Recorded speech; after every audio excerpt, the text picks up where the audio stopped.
environment and extract more coal. The use of steam power in mines quickly spread to other industries, such as in ironworks for powering bellows and in textile factories for driving spinning machines. And moving on, another frequently asked question is, who made the first steam engine to fit into a train? And the answer is Richard Trevithick. Richard Trevithick was a British mining engineer and inventor who is credited with building the first steam locomotive that was able to run on rails. Trevithick was born in 1771 in Cornwall, England, where he worked as a mining engineer in the tin and copper mines of his native county. He became interested in steam power while working in the mines and began experimenting with ways to improve the efficiency of steam engines. In 1802, Trevithick built his first steam locomotive, which he called the Puffing Devil.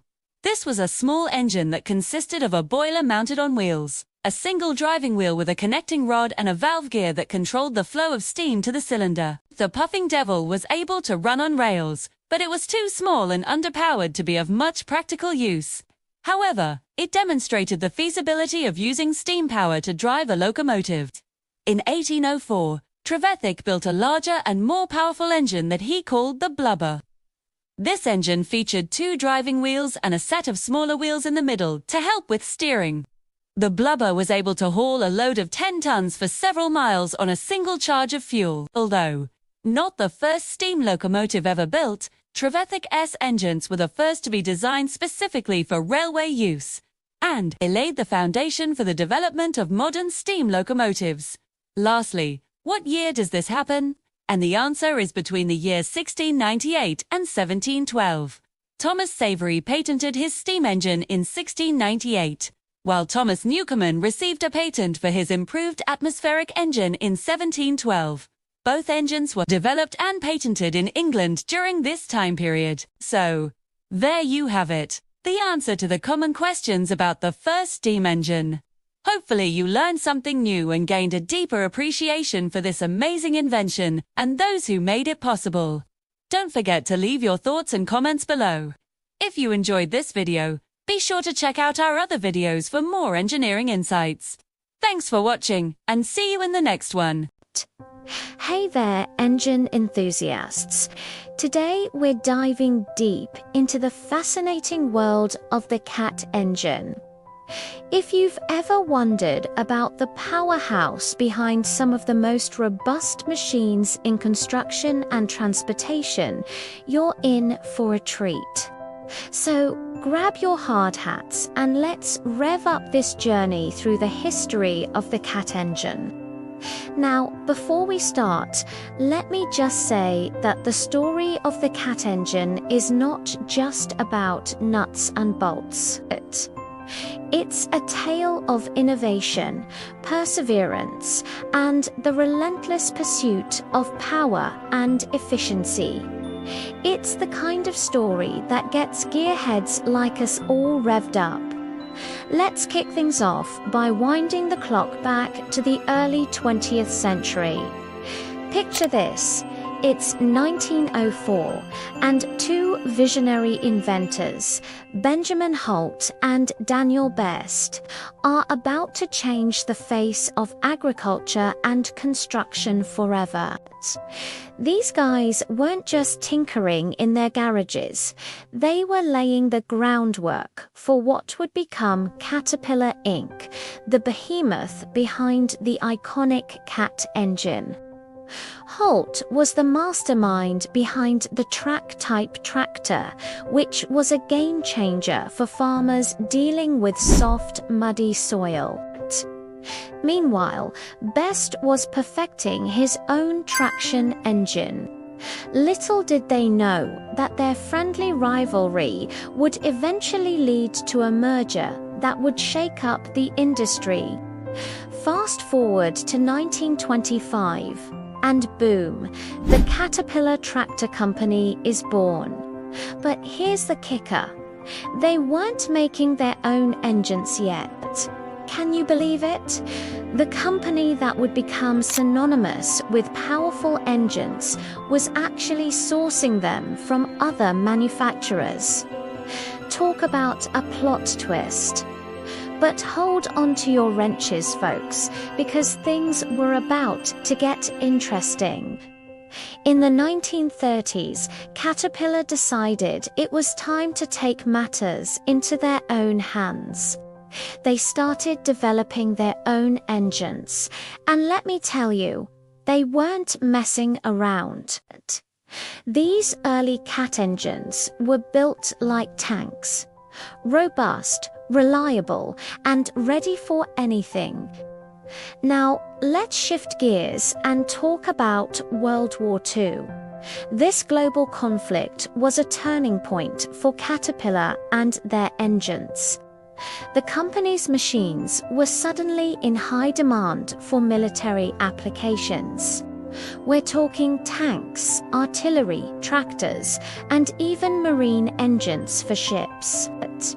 The Cat engine was going to war, and it was proving its mettle in the toughest conditions imaginable. After the war, Caterpillar didn't just rest on its laurels. Oh no, they kicked their engine development into high gear. The 1950s and 60s saw a boom in construction and infrastructure projects, and Cat engines were right at the heart of it all. They were powering everything from bulldozers to generators, and their reputation for durability was growing by the day. But here's where things get really exciting. In the 1970s, Caterpillar introduced a game-changer, the 3406 engine. This bad boy was an inline-six diesel that would become legendary in the trucking industry. It was powerful, it was efficient, and it could run for 1,000,000 miles without breaking a sweat. If you've ever seen a big rig cruising down the highway, there's a good chance it's got a Cat 3406 under the hood. Now, I know what you're thinking. What about emissions? Well, Caterpillar was way ahead of the curve on that one. As environmental regulations started tightening in the 1980s and 90s, Cat was already working on cleaner, more efficient engines. They introduced electronic fuel injection systems and started experimenting with alternative fuels. These guys weren't just keeping up with the times, they were setting the pace. Let's fast forward to the 21st century, because this is where things get really high-tech. Caterpillar has been at the forefront of engine technology, developing advanced control systems, turbocharging, and even exploring hybrid and electric powertrains. They're not just building engines anymore. They're creating intelligent power systems that can adapt to any situation. But here's the thing that really blows my mind. Cat engines aren't just for heavy machinery anymore. They're powering ships, providing backup power for hospitals and data centers, and even generating electricity in some of the most remote places on Earth. From the depths of mines to the heights of skyscrapers, Cat engines are literally powering our world. Now, I can't talk about the history of the Cat engine without mentioning some of the challenges they faced. Like any company with a long history, Caterpillar has had its ups and downs. They've dealt with economic recessions, increased competition, and the constant pressure to innovate. But you know what? They've always come out swinging, often emerging stronger than before. One of the most impressive things about Cat engines is their longevity. I'm not just talking about how long they last, which is incredibly long, by the way. I'm talking about how some of their engine designs have stood the test of time. Take the CAT 3126, for example. This medium-duty engine was introduced in the 1990s and was still being produced well into the 2000s. That's staying power, folks. But let's not forget about the people behind these machines. The history of the CAT engine is also a story of the engineers, mechanics, and operators who have worked with these powerhouses over the years. These are the unsung heroes who have pushed these engines to their limits, figured out how to fix them in the middle of nowhere, and helped refine them over generations. As we wrap up our journey through the history of the CAT engine, I can't help but get excited about the future. With the world moving towards more sustainable energy solutions, companies like Caterpillar are at the forefront of developing the next generation of power systems. Who knows, the CAT engine of the future might run on hydrogen, or maybe even some fuel we haven't even discovered yet. So there you have it, folks. A whirlwind tour through the history of the CAT engine, from its humble beginnings in the early 20th century to its current status as a global powerhouse. The CAT engine has come a long way. It's a testament to American engineering, innovation, and good old-fashioned grit. Before we sign off, I want to hear from you. What's your experience with CAT engines? Have you ever operated a machine powered by one of these beasts? Or maybe you've got a favorite CAT engine model? Drop your thoughts in the comments below, and let's keep this conversation going. And hey, if you enjoyed this deep dive into engine history, don't forget to like and subscribe. There's plenty more where this came from, and I can't wait to share more stories from the world of engines with all of you. Until next time, keep those engines running smooth. Have you ever wondered how a company that started with wooden looms became a global automotive giant? The story of Toyota is more than just about cars. It's a tale of relentless innovation, resilience, and a vision that spanned generations. Let's rewind the clock and uncover the incredible journey of Toyota. Our story begins not in a garage, but in a humble carpenter's workshop in late 19th century Japan. This is where Sakichi Toyoda, the man who would later be called the king of Japanese inventors, was born in 1867. Growing up, he watched his mother and her friends struggle with hand-operated looms. It was a slow, laborious process. Young Sakichi was driven by a powerful desire to ease their burden. He saw a problem and dedicated his life to solving it. After years of relentless tinkering and countless setbacks, he invented the Toyota wooden handloom in 1891. But he didn't stop there. His ultimate goal was a fully automated loom that could operate without constant human intervention. In 1924, his dream became a reality with the invention of the Type G automatic loom. This wasn't just an improvement, it was a revolution. The Type G was so advanced it could detect a broken thread and stop automatically, preventing defects and boosting efficiency to incredible new levels. It was hailed as the best loom in the world. In 1929, a British company, Platt Brothers, recognized the genius of his invention and bought the patent rights. This single transaction provided the crucial seed capital, 100,000 British pounds, that would fund an entirely new dream, one that would put the world on wheels. With the capital from the loom patent secured, the torch was passed to Sakichi's son, Kichiro Toyoda. Kichiro shared his father's inventive spirit, but his fascination wasn't with threads and textiles. It was with the internal combustion engine and the burgeoning automobile industry he had witnessed in the United States. In the 1930s, Japan's automotive market was dominated by American giants like Ford and Chevrolet. Building a domestic car from scratch seemed like an impossible dream. But Kichiro was undeterred. In 1933, he established an automobile department within the Toyota Automatic Loom Works. He assembled a small, dedicated team and gave them a monumental task: dissect American engines and build their own. They faced immense challenges, from sourcing materials to mastering complex casting techniques. After years of tireless effort, in 1935, they unveiled their first prototypes, the A1 passenger car and the G1 truck. The following year, the production version, the Model AA, rolled off the line. It was a landmark achievement, a symbol of Japanese industrial ambition. To mark this new beginning, and to create a name that sounded more auspicious and was easier to write in Japanese, the family name Toyota was changed to Toyota. On August 28, 1937, the Toyota Motor Corporation was officially born. The end of World War II left Japan's economy in ruins.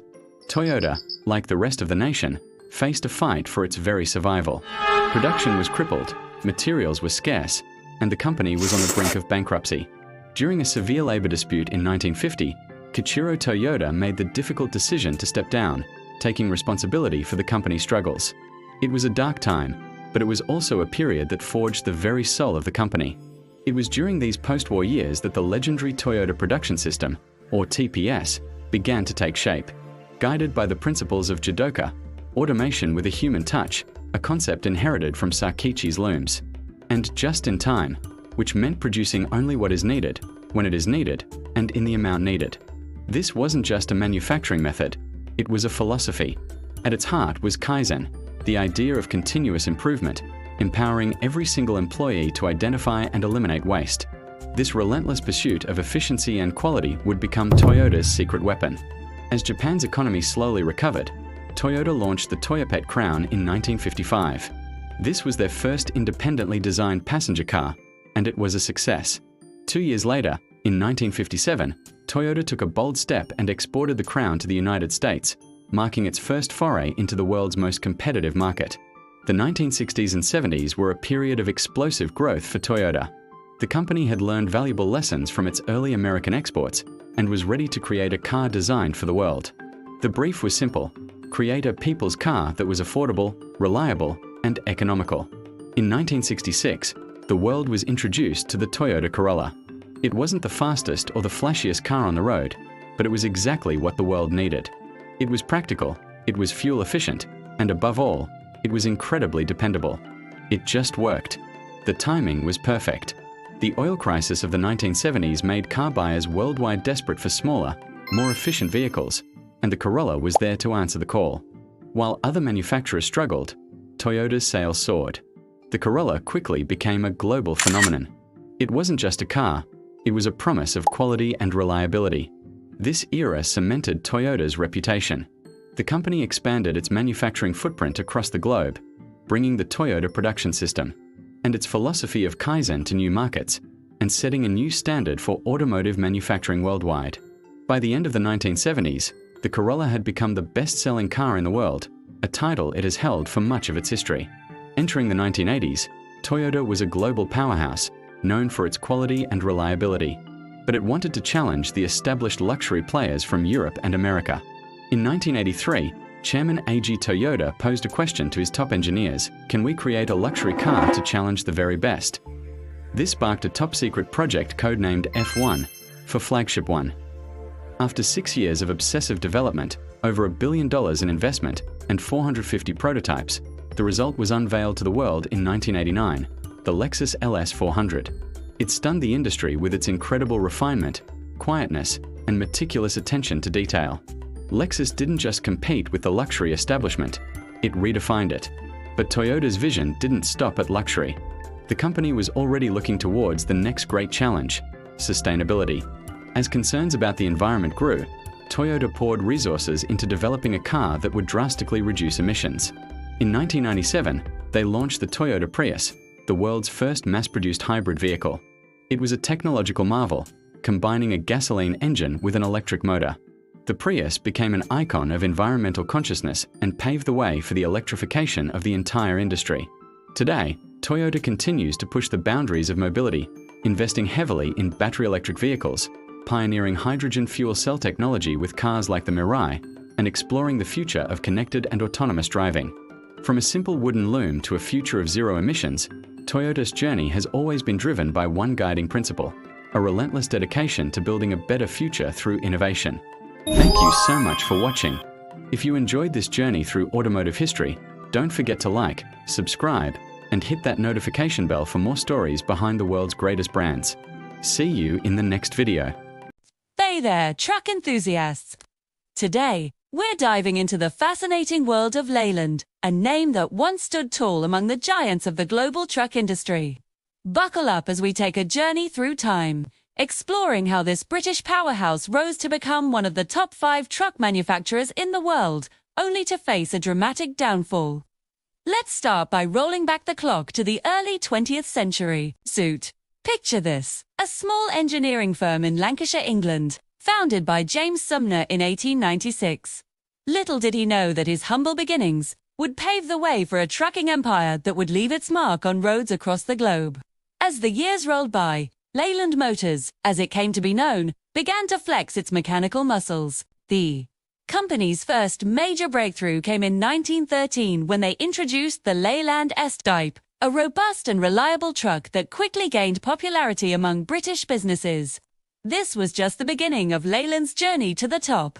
Now, let's shift gears and talk about how Leyland really started to pick up speed. In the post-World War II era, the demand for commercial vehicles skyrocketed. Leyland was right there, ready to meet the challenge head-on. They expanded their range, introducing innovative models like the Comet and the Octopus, which became household names in the trucking world. But here's where things get really interesting. In the 1960s and 70s, Leyland didn't just want to be a big fish in the British pond. They set their sights on the global market, and boy did they make a splash. Through a series of smart acquisitions and mergers, including the famous union with British Motor Holdings in 1968, Leyland transformed into the British Leyland Motor Corporation. This newly formed behemoth wasn't messing around. They had their eyes on the prize, aiming to compete with the likes of General Motors and Ford on the international stage. And for a while, it looked like they were unstoppable. Leyland trucks were rolling off production lines not just in the UK, but in countries like India, Australia, and South Africa. Now, let's talk numbers for a second. At its peak, Leyland was churning out over 100,000 vehicles a year. That's not just trucks, mind you, but buses, cars, and even military vehicles. They were everywhere, from the bustling streets of London to the dusty roads of the Australian outback. Here's where our story takes a turn. You know how they say, the bigger they are, the harder they fall. Well, Leyland was about to learn that lesson the hard way. As the 1970s rolled on, dark clouds began to gather on the horizon for Leyland. The global oil crisis hit hard, sending shockwaves through the automotive industry. Suddenly, those big, fuel-hungry trucks weren't looking so appealing anymore. But that was just the beginning of Leyland's troubles. Internal issues started to rear their ugly heads. Labor disputes, quality control problems, and a lack of investment in new technologies all began to take their toll. Leyland's once sterling reputation started to tarnish. Customers who had sworn by their trucks for decades began looking elsewhere. And then there was the competition. While Leyland had been resting on its laurels, other manufacturers had been innovating. Japanese and German truck makers were introducing more fuel-efficient, technologically advanced models that were leaving Leyland in the dust. The British government, seeing the writing on the wall, stepped in with a series of bailouts. But it was like trying to plug a leaking dam with chewing gum. The problems ran too deep, and the market was changing too fast for Leyland to keep up.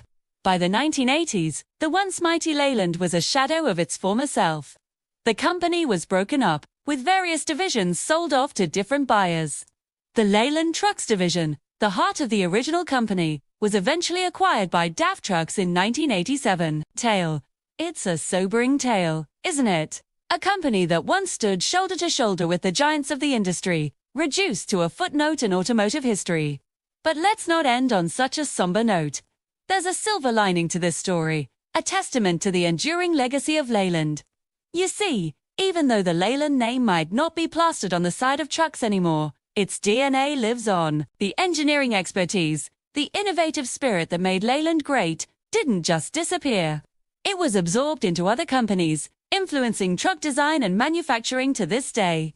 And let's not forget about the countless Leyland trucks still out there, still running after decades of service. From vintage enthusiasts lovingly restoring old models to workhorses still plying their trade in far-flung corners of the world, the Leyland legacy lives on. So, what can we learn from the rise and fall of Leyland? Well, for one, it's a reminder that in the fast-paced world of business, you can't afford to rest on your laurels. Innovation, adaptation, and a keen eye on the changing market are crucial for long-term success. Perhaps more importantly, it's a story about the impact a company can have. For decades, Leyland trucks were more than just vehicles. They were the backbone of industries, the lifeblood of economies. They helped build cities, connect communities, and drive progress forward. As we wrap up our journey through Leyland's history, let's take a moment to appreciate the impact this company had on the world of trucking. From its humble beginnings in Lancashire to its global reach at its peak, Leyland's story is one of ambition, innovation, and ultimately, the harsh realities of a changing world. So, the next time you see a truck rumbling down the highway, spare a thought for Leyland.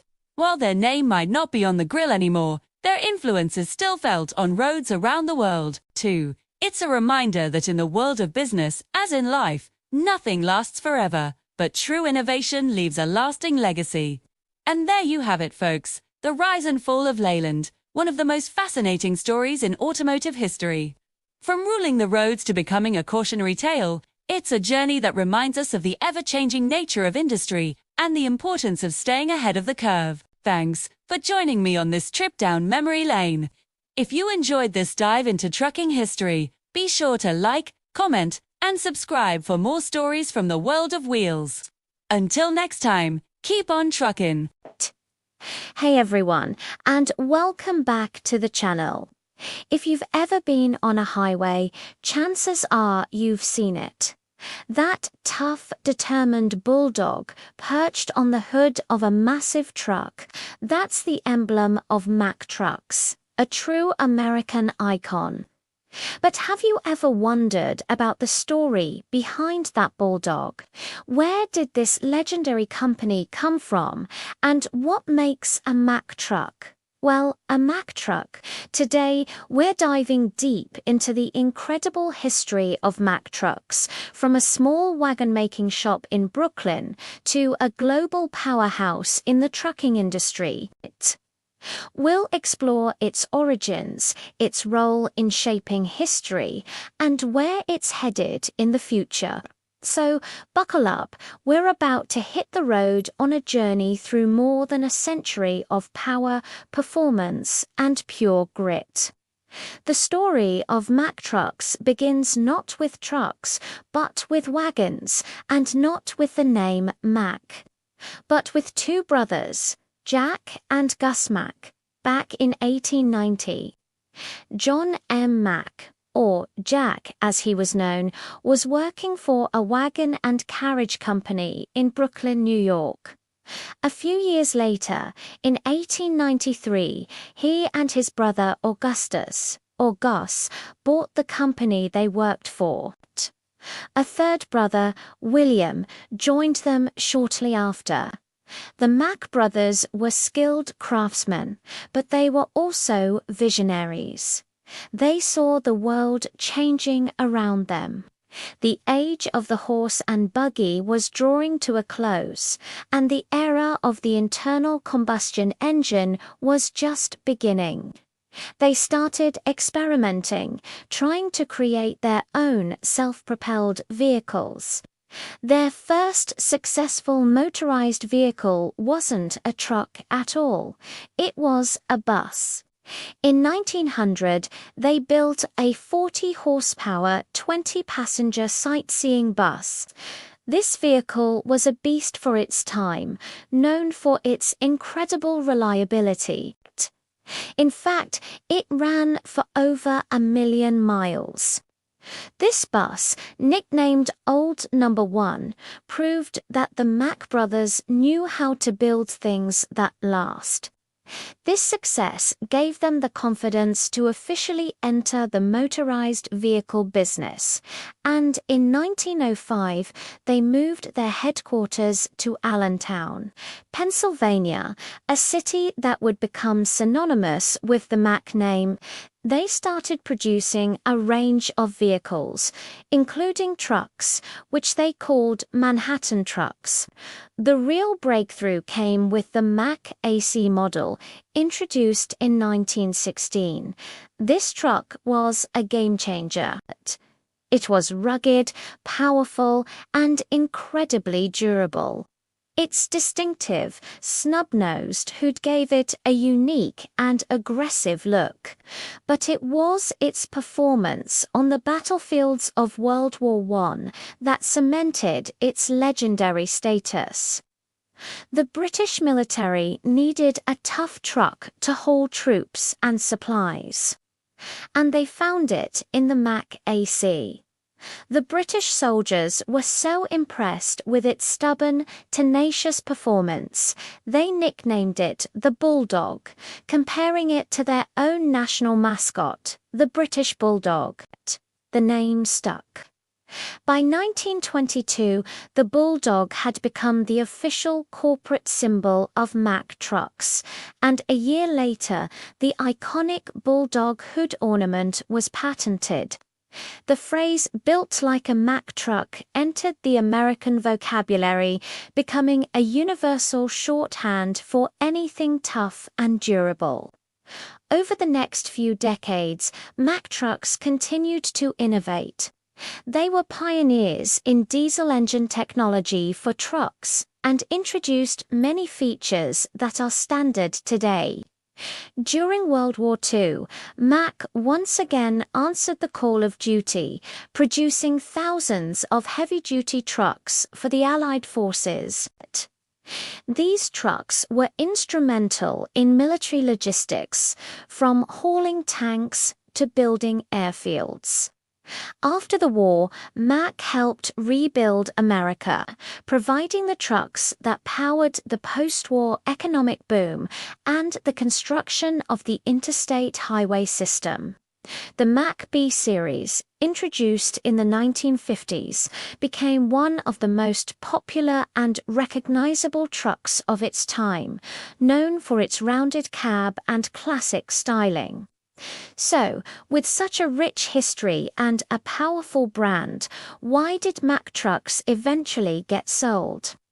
This is where the business side of the story gets complex. The 1970s and 80s were a challenging time for many American manufacturing companies. Increased competition from overseas, changing economic conditions, and labor disputes put immense pressure on the industry. Mack was no exception. To stay competitive, companies needed massive capital for research, development, and modernization. In 1979, the French automaker Renault began investing in Mack, acquiring a minority stake.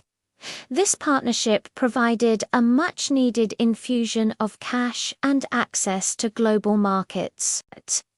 Over the next decade, Renault increased its ownership until, by 1990, Mack Trucks became a wholly owned subsidiary of Renault's truck division. This wasn't a story of failure, but rather one of strategic evolution. The global truck market was consolidating, and forming alliances was essential for survival and growth.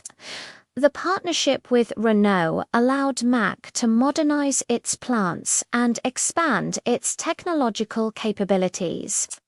Then, in 2001, another major shift occurred. The Swedish automotive giant Volvo Group acquired Renault's truck division, which included Mack Trucks. This move brought Mack into one of the world's largest commercial vehicle conglomerates. Many loyal Mack fans were concerned. Would the brand lose its unique American identity? Would it just become a rebadged Volvo? But Volvo took a smart approach. They understood the power and heritage of the Mack brand. Instead of absorbing it, they invested in it. They kept Mac's headquarters and primary manufacturing in the US and focused on integrating Volvo's global technology and resources while preserving Mac's distinct engineering and tough as nails identity. The partnership has allowed Mac to benefit from Volvo's immense R&D budget, especially in areas like safety, fuel efficiency, and alternative fuels. So, where is Mack Trucks headed in the next 10 years? The future is all about two things: technology and sustainability. The trucking industry is on the verge of a massive transformation, and Mack is positioned to be at the forefront. First, let's talk about electrification. Mack has already launched the LR Electric, a fully electric garbage truck. This is a huge deal because refuse collection is a perfect application for electric power. It's predictable, short range, and involves a lot of stopping and starting. Over the next decade, we can expect to see this electric technology expand across Mack's entire lineup. From medium-duty delivery trucks to, eventually, long-haul highway tractors. They are leveraging Volvo's expertise in battery technology and electric drivetrains to make this happen. Beyond electric, they are also exploring hydrogen fuel cell technology for long-haul applications, which offers the promise of zero emissions with longer range and faster refueling times than battery electric trucks. Sustainability isn't just about the powertrain. Mack is also focusing on making its manufacturing processes greener and using more sustainable materials in its vehicles. The other major frontier is automation and connectivity.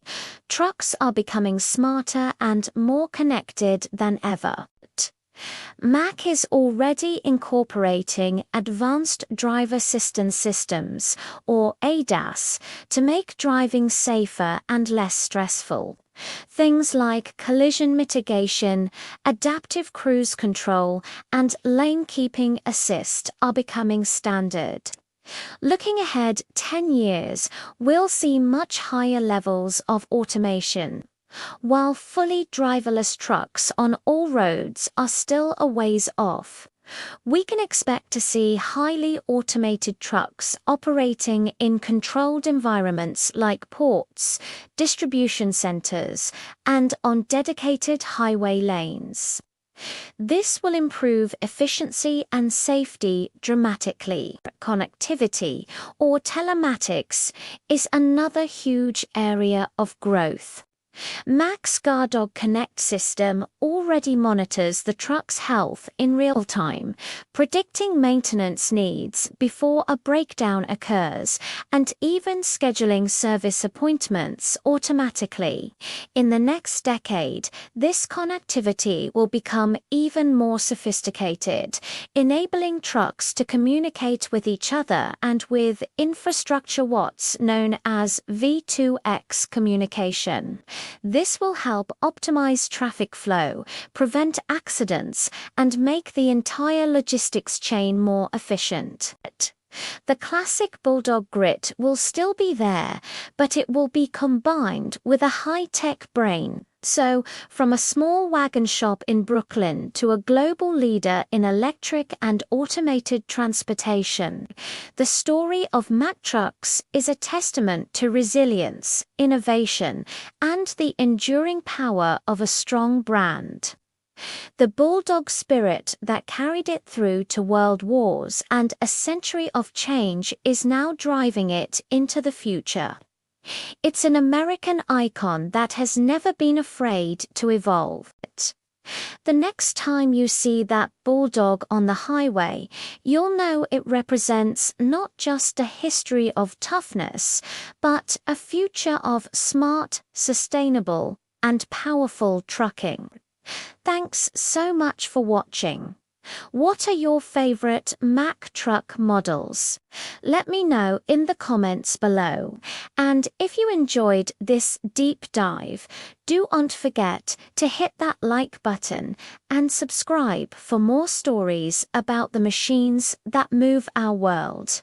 We'll see you in the next one. Have you ever been on the highway, looked over, and seen one of those massive tractor trailers thundering past? They're such a common sight, we barely even think about them. But these giants of the road are the lifeblood of our modern world, carrying everything from your morning coffee beans to the new phone in your pocket. But where did they come from? Who was the first person to look at a truck and think, you know what this needs? A giant box attached to it. The story is more fascinating than you might imagine, and it all starts over a century ago with a problem that needed a clever solution. It's a tale of innovation, necessity, and a couple of brilliant minds who accidentally changed the world forever. So buckle up, because we're about to take a journey back in time to uncover the surprising origins of the semi-truck. Our story begins not on a sprawling highway, but in the bustling city of Cleveland, Ohio, way back in 1898. The world was on the cusp of a revolution. Horses and buggies were still the primary mode of transportation, but a new invention was starting to capture the public's imagination: the automobile, or as they called it back then, the horseless carriage. One of the pioneers of this exciting new industry was a man named Alexander Winton. Winton was a Scottish immigrant who had started out as a bicycle manufacturer but quickly saw the potential of the internal combustion engine. He founded the Winton Motor Carriage Company and began building some of the first commercially available cars in the United States. His cars were a hit, and orders started pouring in from all over the country. But this success created a brand new problem. How do you deliver a brand new car to a customer who lives hundreds of miles away? Remember, this was 1898. Paved roads were a luxury, not the norm. Driving a car long distance was a punishing, bone-jarring adventure that could easily damage the vehicle before it even reached its owner. Winton needed a way to transport his delicate, expensive creations without putting wear and tear on them. He needed to deliver a new car with 0 miles on the odometer. This is where Winton's genius truly shines. He didn't just see a problem, he saw an opportunity for invention. He took one of his own car chassis and modified it. He created a platform, a sort of wheeled cart, that could be attached to the back of a modified truck. This cart was designed specifically to carry a single Winton automobile. The truck would pull the cart, and the car would ride safely on top. What he had just invented was the world's first semi-truck and semi-trailer combination. He called it an automobile hauler. It was a simple, elegant solution to a very specific problem. He wasn't trying to revolutionize global logistics. He was just a businessman trying to get his product to his customers in pristine condition. Winton's invention was purely for his own company's use. He built these haulers to deliver his own cars, and they worked beautifully. For the first time, a customer in New York could receive a car built in Ohio that was factory fresh. This was a huge competitive advantage. But Winton didn't seem to grasp the full potential of what he had created. He saw it as a tool for his business, not as a product in itself. He never patented the idea or tried to sell his automobile haulers to others. The concept of a truck pulling a separate, load-bearing trailer remained a niche, in-house solution, largely unknown to the wider world. The seed of an idea was planted, but it would take another visionary, in another city, with a completely different problem, for that seed to truly start to grow. Let's fast forward 16 years to 1914. The world has changed. Cars are becoming more common, and the industrial age is in full swing. Our scene shifts to Detroit, Michigan, the heart of the burgeoning American auto industry. Here we meet August Fruehauf, a skilled blacksmith and wagon maker. Fruehauf was known for his craftsmanship and his ability to build sturdy, reliable wagons. One day, a local lumber baron named Frederick Sibley came to him with a peculiar request. Sibley had recently purchased a brand new Ford Model T Roadster, and he wanted to use it to haul a large, heavy boat to his lake house. The boat was far too big and heavy for the car to carry on its own. He needed a custom solution. Fruehauf, being the practical craftsman he was, got to work. He took the chassis of Sibley's Model T and devised a way to attach a sturdy, two-wheeled cart directly to it. He created a coupling mechanism, a primitive fifth-wheel hitch, that allowed the cart to pivot and turn independently from the car. The cart would bear the weight of the load, while the Model T would provide the pulling power. This contraption, which Fruehauf called a semi-trailer, was a resounding success. Sibley was able to haul his boat to the lake, and he was so impressed that he came back to Fruehof with another idea. He realized this trailer could be used to haul lumber from his yard to his customers. This was the light bulb moment. Unlike Winton's car hauler, which was designed for a single purpose, Fruehof semi-trailer was incredibly versatile. It could haul anything: lumber, goods, machinery, you name it. Fruehof quickly realized the immense commercial potential of his invention. In 1918, he officially founded the Fruehof Trailer Company, and business boomed. Companies in all sorts of industries saw the value in this new technology. A single truck could now be paired with multiple trailers. A driver could drop off a full trailer at a loading dock, hitch up an empty one, and be on his way without waiting for the trailer to be unloaded. This dramatically increased efficiency and cut down on costs. The Fruehof Trailer Company began to innovate rapidly. They developed better hitches, stronger frames, and different types of trailers for different kinds of cargo, like flatbeds, tankers, and refrigerated units, which they called reefers. What started as a one-off project to move a boat had blossomed into a full-fledged industry. The semi-trailer was no longer just a cart pulled by a car. It was becoming the backbone of a new era in transportation. While Winton invented the initial concept, it was Fruehof who commercialized it, perfected it, and unleashed its true potential upon the world. So, we have two key inventors: Alexander Winton, who created the first semi-truck out of a need to deliver his own products, and August Fruehof, who refined and commercialized the semi-trailer, making it a versatile tool for all of commerce. The combination of these two innovations was nothing short of revolutionary. Before the semi-truck, long-distance shipping was dominated by the railroads. Trains were efficient for moving massive amounts of goods between major cities, but they were inflexible. They could only go where the tracks went. If a factory or a store wasn't located near a rail line, you still needed wagons or smaller trucks for the last mile of delivery, which was slow and expensive. The tractor-trailer changed all of that. It combined the long-haul capacity of a train with the point-to-point flexibility of a truck. A truck could go anywhere there was a road. This created a door-to-door shipping network that was faster, more flexible, and often cheaper than the railroad. Factories no longer needed to be clustered around rail depots. Businesses could now be located in suburbs or rural areas and still have access to national and even international markets. This spurred economic growth and led to the development of the sprawling suburban landscapes we know today. The impact grew exponentially. During World War II, the military relied heavily on truck transport to move troops and supplies, proving the system's reliability and strategic importance on a massive scale. After the war, President Eisenhower, who had witnessed the efficiency of Germany's Autobahn, championed the creation of the U.S. interstate highway system. This massive infrastructure project was designed specifically to accommodate military transport and, by extension, commercial trucking.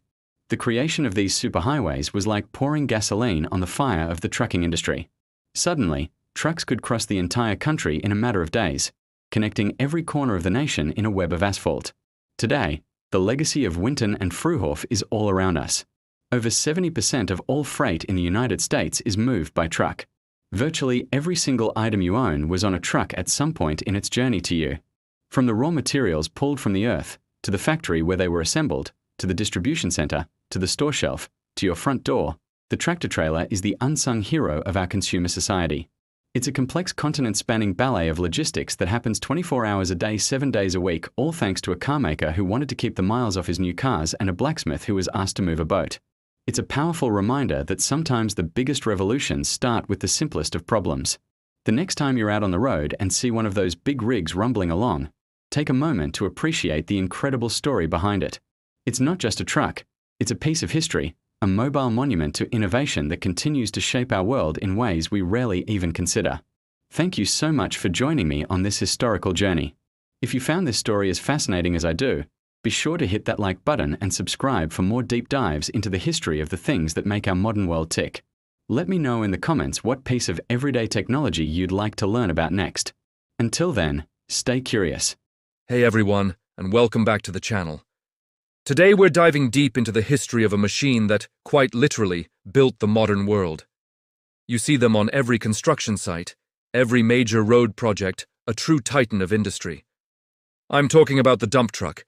We take them for granted now, these massive vehicles, effortlessly lifting tons of material.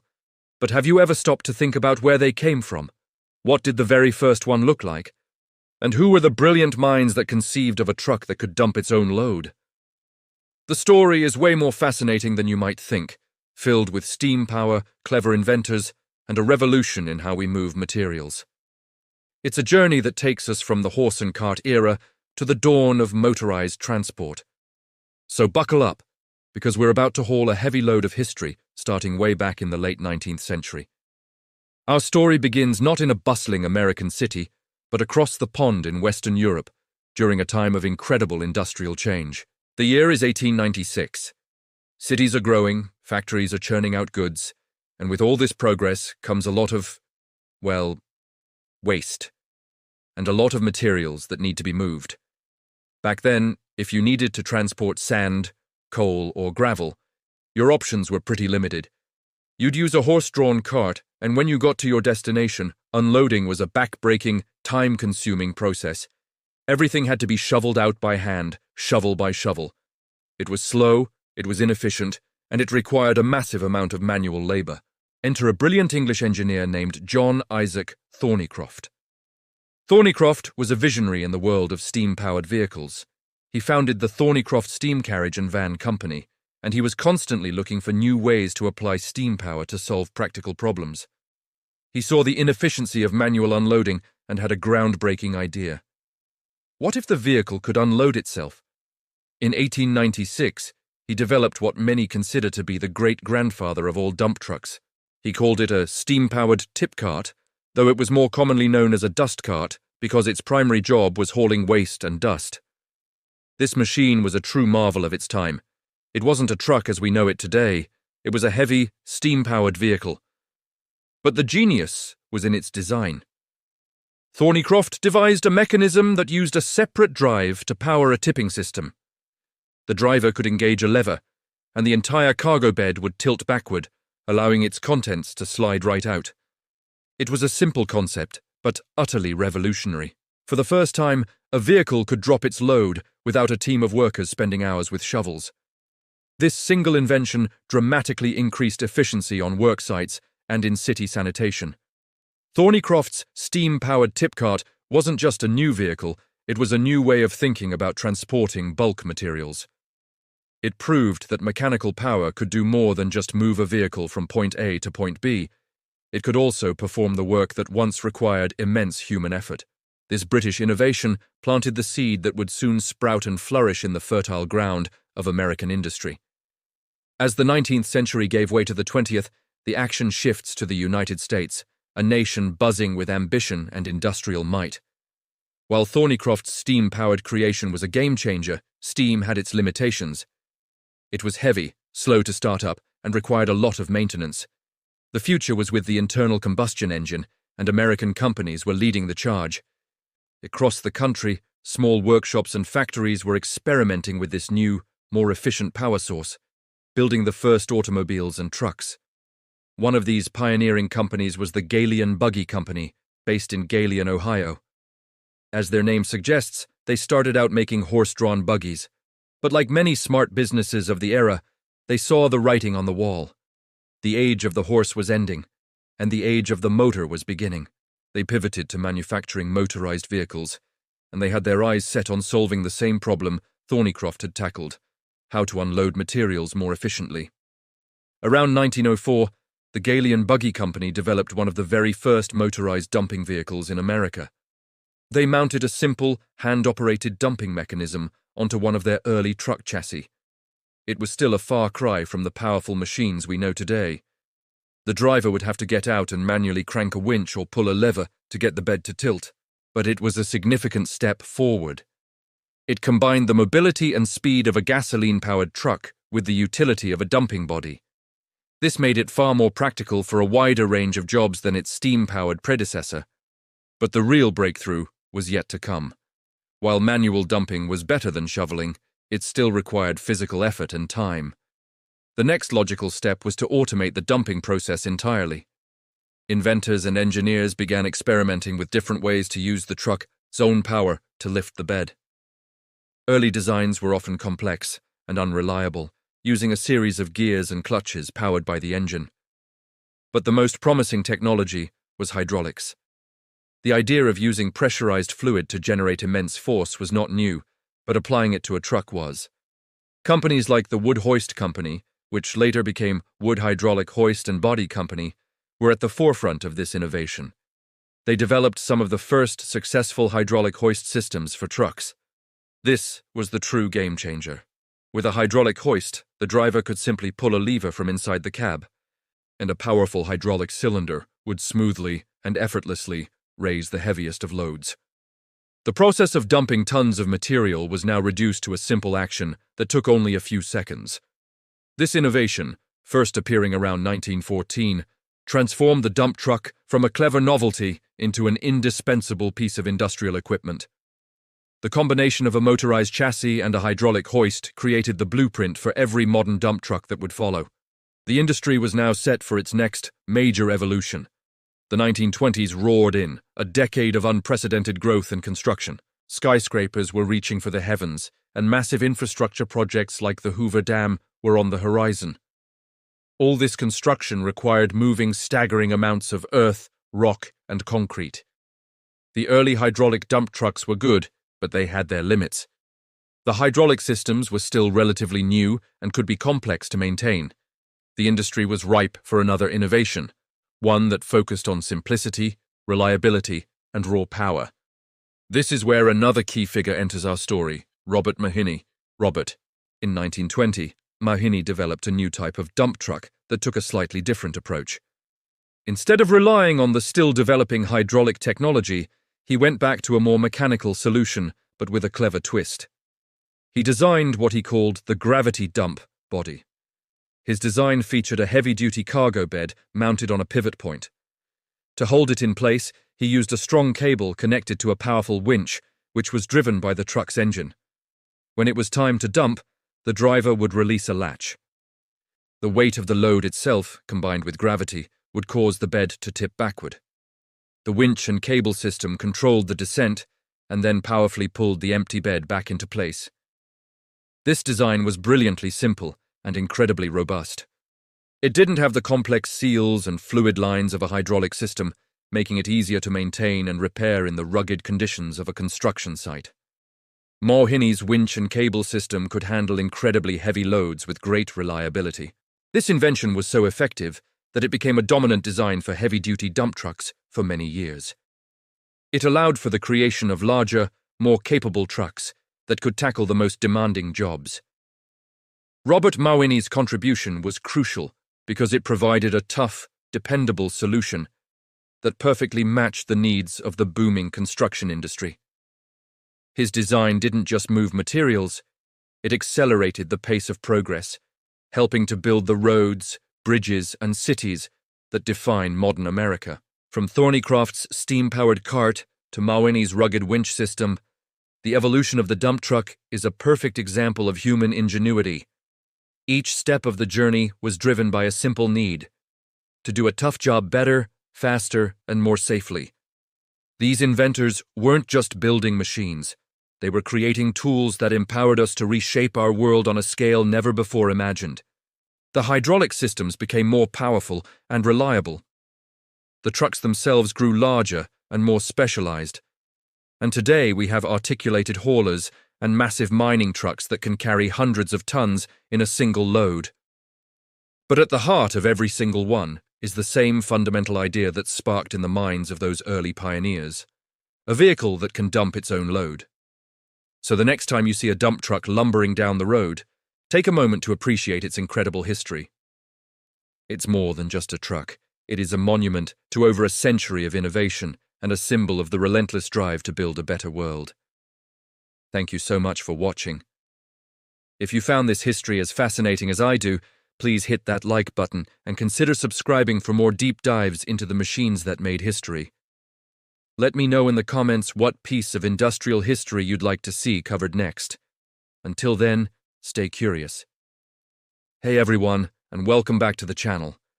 Today we're diving deep into the history of a machine that, quite literally, built the modern world. You see them on every construction site, every major road project, a true titan of industry. I'm talking about the dump truck. We take them for granted now, these massive vehicles, effortlessly lifting tons of material. But have you ever stopped to think about where they came from? What did the very first one look like? And who were the brilliant minds that conceived of a truck that could dump its own load? The story is way more fascinating than you might think, filled with steam power, clever inventors, and a revolution in how we move materials. It's a journey that takes us from the horse and cart era to the dawn of motorized transport. So buckle up, because we're about to haul a heavy load of history starting way back in the late 19th century. Our story begins not in a bustling American city, but across the pond in Western Europe during a time of incredible industrial change. The year is 1896. Cities are growing, factories are churning out goods, and with all this progress comes a lot of, well, waste, and a lot of materials that need to be moved. Back then, if you needed to transport sand, coal, or gravel, your options were pretty limited. You'd use a horse-drawn cart, and when you got to your destination, unloading was a back-breaking, time-consuming process. Everything had to be shoveled out by hand, shovel by shovel. It was slow, it was inefficient, and it required a massive amount of manual labor. Enter a brilliant English engineer named John Isaac Thornycroft. Thornycroft was a visionary in the world of steam-powered vehicles. He founded the Thornycroft Steam Carriage and Van Company, and he was constantly looking for new ways to apply steam power to solve practical problems. He saw the inefficiency of manual unloading and had a groundbreaking idea. What if the vehicle could unload itself? In 1896, he developed what many consider to be the great-grandfather of all dump trucks. He called it a steam-powered tip cart, though it was more commonly known as a dust cart because its primary job was hauling waste and dust. This machine was a true marvel of its time. It wasn't a truck as we know it today. It was a heavy, steam-powered vehicle. But the genius was in its design. Thornycroft devised a mechanism that used a separate drive to power a tipping system. The driver could engage a lever, and the entire cargo bed would tilt backward, allowing its contents to slide right out. It was a simple concept, but utterly revolutionary. For the first time, a vehicle could drop its load without a team of workers spending hours with shovels. This single invention dramatically increased efficiency on work sites and in city sanitation. Thornycroft's steam-powered tip cart wasn't just a new vehicle, it was a new way of thinking about transporting bulk materials. It proved that mechanical power could do more than just move a vehicle from point A to point B. It could also perform the work that once required immense human effort. This British innovation planted the seed that would soon sprout and flourish in the fertile ground of American industry. As the 19th century gave way to the 20th, the action shifts to the United States, a nation buzzing with ambition and industrial might. While Thornycroft's steam-powered creation was a game-changer, steam had its limitations. It was heavy, slow to start up, and required a lot of maintenance. The future was with the internal combustion engine, and American companies were leading the charge. Across the country, small workshops and factories were experimenting with this new, more efficient power source, building the first automobiles and trucks. One of these pioneering companies was the Galion Buggy Company, based in Galion, Ohio. As their name suggests, they started out making horse-drawn buggies. But like many smart businesses of the era, they saw the writing on the wall. The age of the horse was ending, and the age of the motor was beginning. They pivoted to manufacturing motorized vehicles, and they had their eyes set on solving the same problem Thornycroft had tackled: how to unload materials more efficiently. Around 1904, the Galion Buggy Company developed one of the very first motorized dumping vehicles in America. They mounted a simple, hand-operated dumping mechanism onto one of their early truck chassis. It was still a far cry from the powerful machines we know today. The driver would have to get out and manually crank a winch or pull a lever to get the bed to tilt, but it was a significant step forward. It combined the mobility and speed of a gasoline-powered truck with the utility of a dumping body. This made it far more practical for a wider range of jobs than its steam-powered predecessor.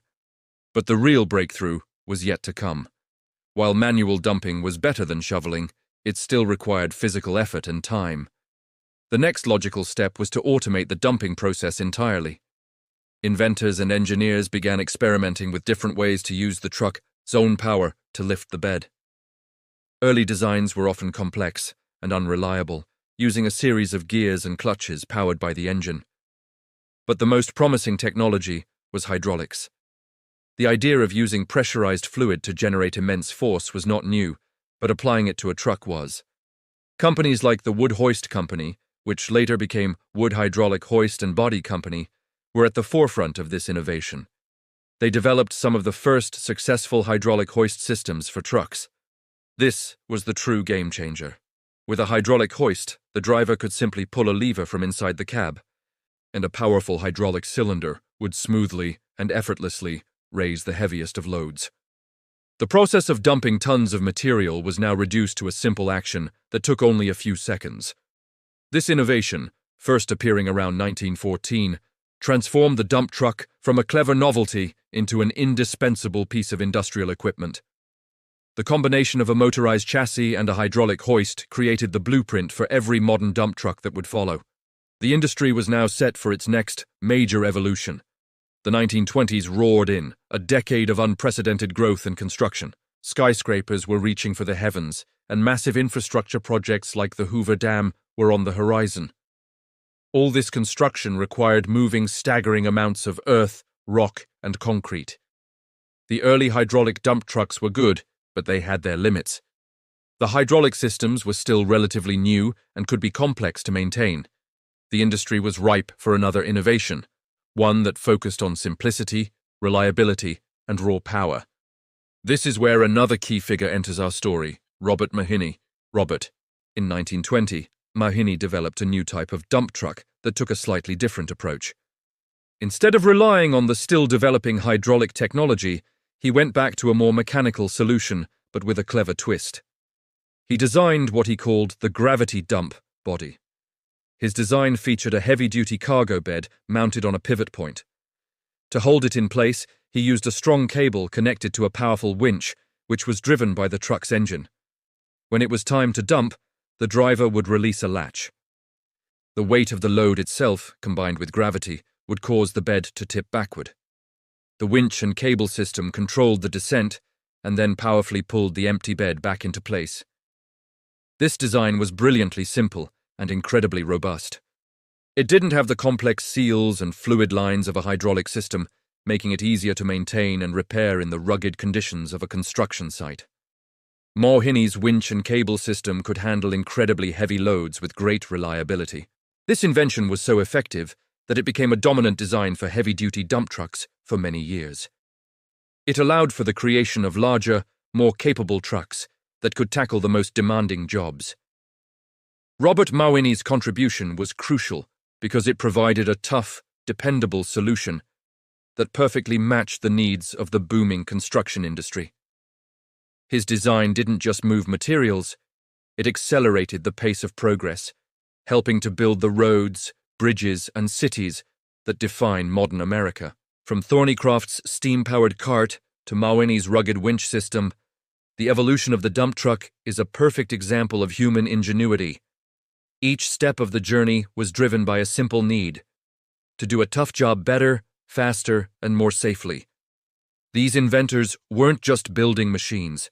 They were creating tools that empowered us to reshape our world on a scale never before imagined.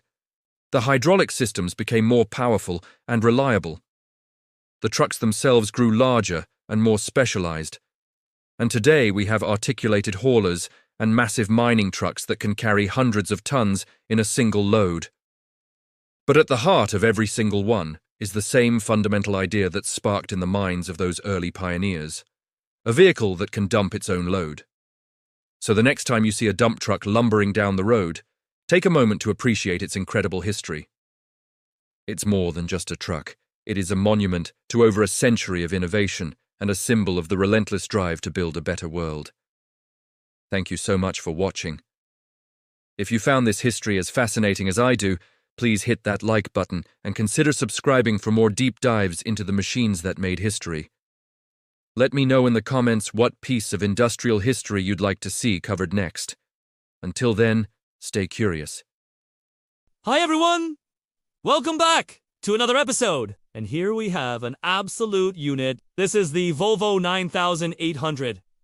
It's a double-decker bus with 75 seats. It might not sound like much, But these things are absolute tanks and they can be seen all over Europe and even some parts of Asia.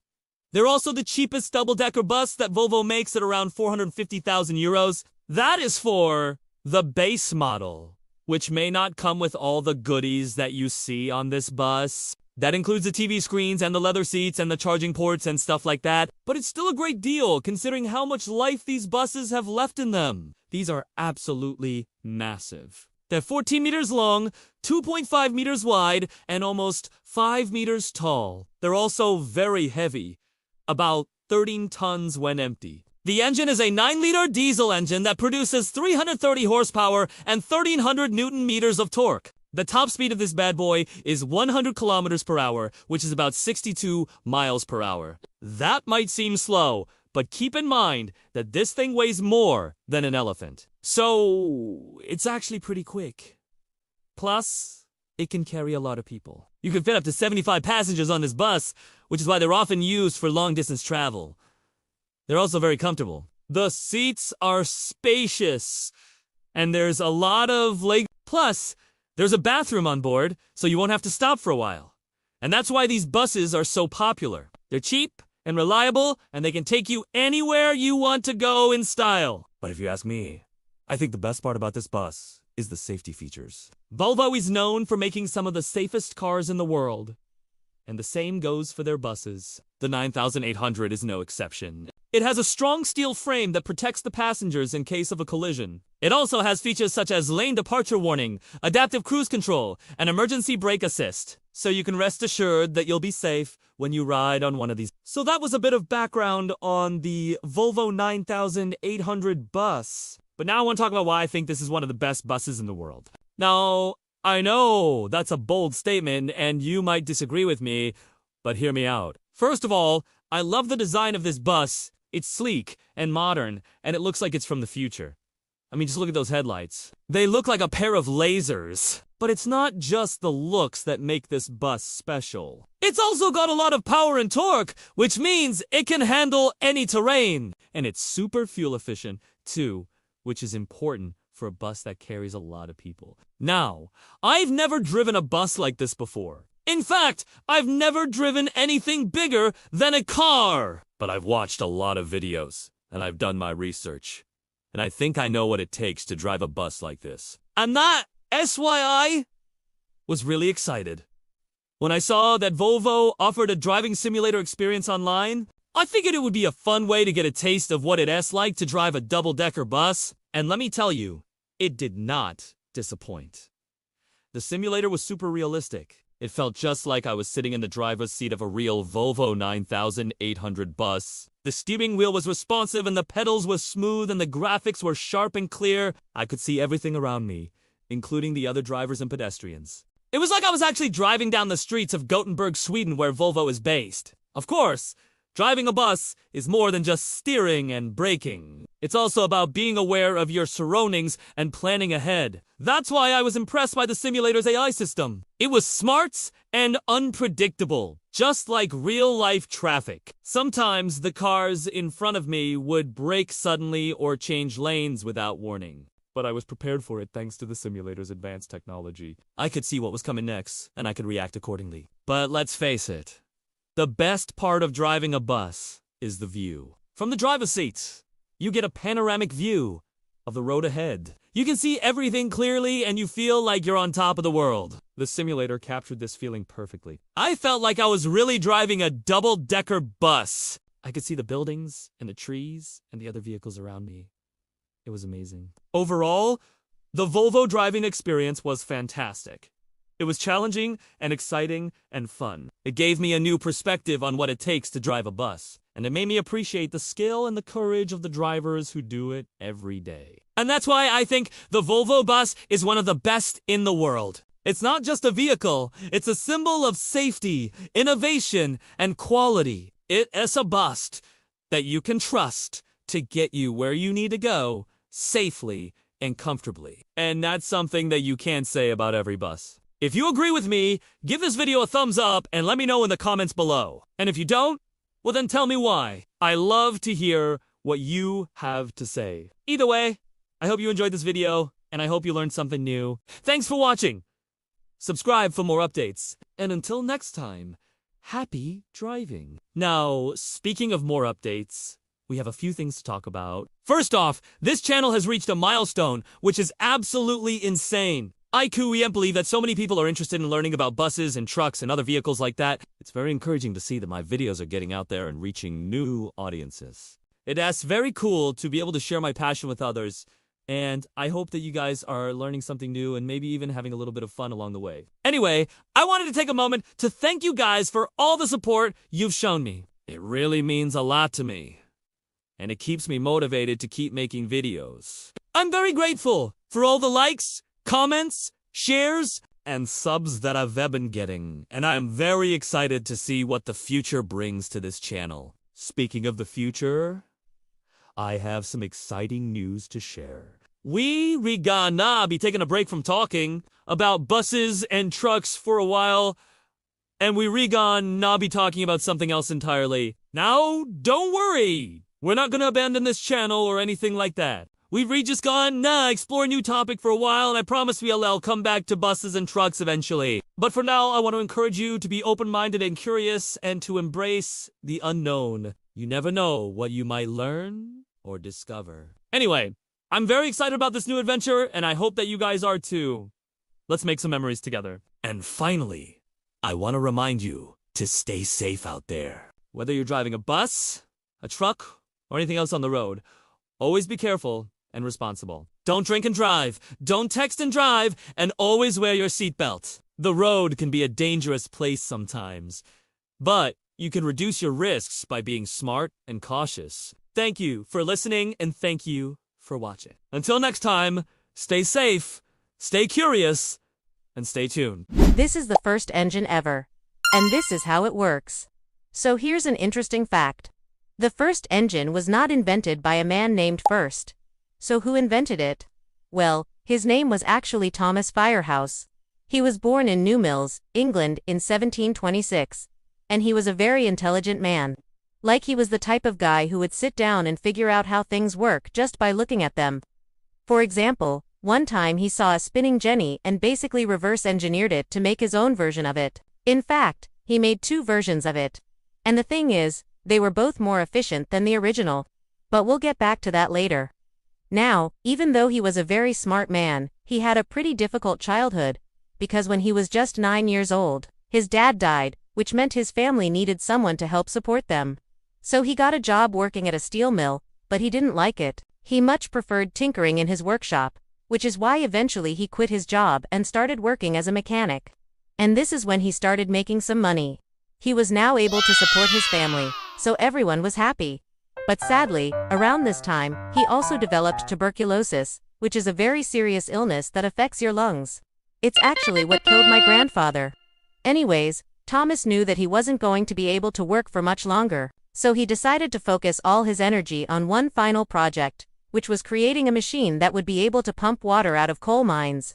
See, before the steam engine was invented, most pumps used water power. But the problem with that is, you couldn't use it in a mine because, well, there's no water in a mine. Plus, you still need someone to turn the wheel, which isn't ideal. So instead, Thomas thought to himself, what if I could create a pump that's powered by fire? And that's exactly what he did. So let me show you how it works. So over here we have a boiler, which is just a metal container filled with water. Now, right here, we have a fire going on. You can't see it, but trust me, it's there. And as it burns, it heats up the water inside of the boiler. As the water starts to boil, it creates pressure, so it wants to go outwards. Well, that's exactly what's happening right here, because right here we have a safety valve, and it opens up to release the excess pressure. But look, as the water boils and creates pressure, it pushes against the safety valve. Well, that's exactly where this piston comes in, because the safety valve is pushing against the piston, which is connected to this arm, which is connected to this crankshaft. So as the water pushes against the safety valve, it rotates the crankshaft, which is then connected to this flyball, and the flyball is attached to this, well, it's called a trip dog, and it goes woof woof. Just kidding. That sound has nothing to do with dogs. Instead, it goes click, clack, click, clack, click, clack, click, clack. And the reason for that is because it hits these two rods right here. And these rods are connected to these levers. And these levers are connected to these slides. And these slides move back and forth like this. And these slides are connected to these buckets. And these buckets are connected to this chain. And as the chain moves back and forth, it rotates this wheel. And this wheel is connected to this axle. And this axle is connected to this gear. And this gear is connected to this spindle. And as the spindle rotates, it moves this nut back and forth. And this nut is connected to this tube. And as the nut moves back and forth, it pushes air in and out of this tube. And that's how it works. Just kidding. I'm just messing with you. Of course, that's not how it works. Instead, all it does is move this arm back and forth. And this arm is connected to this bell crank, which is connected to this rocking beam, which is connected to this pitman, which is connected to this well. It's called a sucker rod, which is connected to this plunger, which is inside of this cylinder. And as the plunger moves in and out of the cylinder, it sucks water out of the ground. Simple, right? Well, not quite, because there's a lot more parts than just that. For example, you have to have this base, which holds everything together.